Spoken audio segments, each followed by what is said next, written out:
Hi ಎಲ್ಲರೂ ಹೇಗಿದ್ದೀರಾ? ಇವತ್ತು ಹೋಗ್ತಾ ಇರೋದು ಶಿವಗಂಗೆಗೆ. ಬನ್ನಿ ನೋಡೋಣ ಹೇಗಿರುತ್ತೆ ಅಂತ. 1 hour ಜರ್ನಿಲಿ ಫುಲ್ ಎಂಜಾಯ್ ಮಾಡ್ಕೊಂಡು ಹೋಗ್ತಾ ಇದ್ದೀವಿ. ಇದೆಲ್ಲ ರೋಡು. ಸೊ ಫೈನಲಿ ಬಂದ್ವಿ ಶಿವಗಂಗೆ ಬೆಟ್ಟಗೆ. ಇದು ಒಂದು ಸ್ಟಾರ್ಟಿಂಗ್ ಟೆಂಪಲ್, ಸ್ಟಾರ್ಟಿಂಗಲ್ಲೇ ಇರುತ್ತೆ. ಏನಿದು ಮೇನ್ ಟೆಂಪಲ್. ಸೊ ಬೆಟ್ಟ ಹತ್ತಕ್ಕೆ ಆಗ್ತಾ ಇರಲಿಲ್ಲ, ಗಾಳಿ ಎಷ್ಟು ಬರ್ತಾ ಇತ್ತು. ಇಲ್ಲಿಂದ ಕೆಳಗಡೆ ಬಂದ್ವಿ, ಸುಸ್ತು ಫುಲ್ಲು. ಅಲ್ಲಿಂದ ಸ್ವಲ್ಪ ಮೇಕಪ್ಪೇ ಹೊಟ್ಟೋಯ್ತು, ಎಷ್ಟು ಶೆಕೆ ಅಂದರೆ ಬರೀ ಹುಡುಗಿರದು ಮೇಕಪ್ ಮೇಕಪ್ ಮೇಕಪ್ ಬರೀ ಇಂಥದೆಯಾ. ಅಲ್ಲಿ ನಿಂತಾರನೇ ಯಾರು ಸೇಕಪ್ ಆಯ್ತದೆ, ಫುಲ್ಲು ಗಾಳಿ ಬೀಸ್ತದೆ, ಲೈಟ್ ಕಣಿ ಬರ್ತಾ ಇದೆ ನೋಡಿ. ಅಲ್ಲೂ ಮೊಬೈಲ್ ಕಿತ್ಕೊಂಡು 2 ಗಂಟೆ ಇಟ್ಕೊಂಡಿದ್ದೀನಿ. ಇದ್ರೆ ಈಗ ಬ್ಲಾಕ್ ಮಾಡಿ ಅಂತೆ. ಬ್ಲಾಕ್ ಅಲ್ಲ ಅದು, ವ್ಲಾಗ್ ಅದು. ಏನೇನೋ ಹೇಳ್ತಾರೆ ಇದೆಲ್ಲ.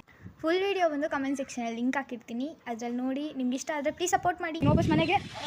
ಸೊ ಅಲ್ಲಿ ತನಕ ಸಿಗ್ತೀನಿ, ಬಾಯ್.